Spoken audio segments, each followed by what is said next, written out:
இன்னைக்கு ரொம்ப முக்கியமான ஒரு டாப்பிக்கை பற்றி உங்களுக்கு சொல்லித்தர போகிறேன். நோட் பண்ணிக்கிங்க. 9 small habits to lead a better life. 9 small habit to lead a better life.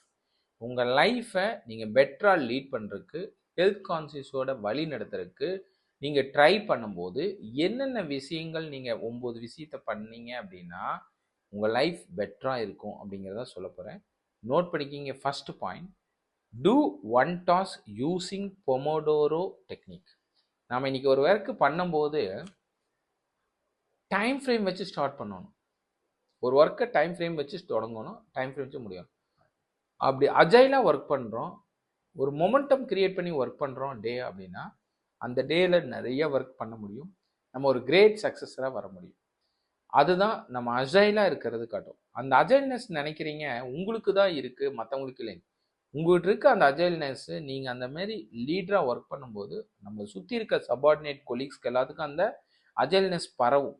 So that's a very important. Second tools என்ன யூஸ் பண்ணணும்னு பார்த்தீங்கன்னா, write 1 page of unfiltered thoughts daily.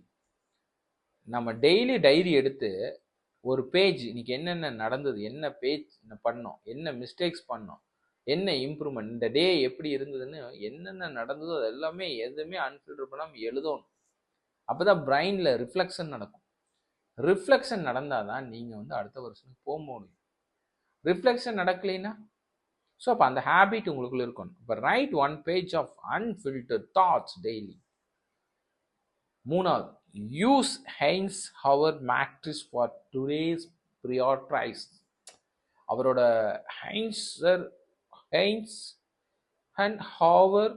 மேட்ரிக்ஸை நம்ம பயன்படுத்த தெரியும். நம்ம எப்படி 4 டூ கேட்டகரியை செக்ரிகேட் பண்ணிட்டு நம்ம ஷெட்யூல் அண்ட் ப்ரியாரிட்டி பேஸ் பண்ணி நம்ம ஒர்க்கை லிஸ்ட் அவுட் பண்ணி அதுக்கு தகுந்த மாதிரி செக்ரிகேட் பண்ணி ப்ரியாரிட்டி பண்ணி ஒர்க் பண்ண கேஆர்ஏ கேபிஐ வச்சு ஒர்க் பண்ணக்கூடிய ஸ்கில் நமக்குள்ளே இருக்கணும். அந்த மாதிரி ஒர்க் பண்ணாமல் காலையில் வர ஒர்க் பண்ணுறோம் போகிறோம் அப்படின்னு இருந்தோம்னா ப்ரியாரிட்டிஸ் தெரியல நமக்கு அப்படின்னா நம்ம வாழ்க்கையில் எப்பவுமே முன்னேறவே மாட்டோம். ஸோ அப்போ கேஆர்ஏ கேபிஐங்கிறது ரொம்ப முக்கியம். ஸோ அதுக்கு தான் இந்த ஹைன்ஸ்ஹவர் மேட்ரிக்ஸ் டூல்ஸை பயன்படுத்தி நம்ம ஷெட்யூலை பிரிக்க தெரியணும்.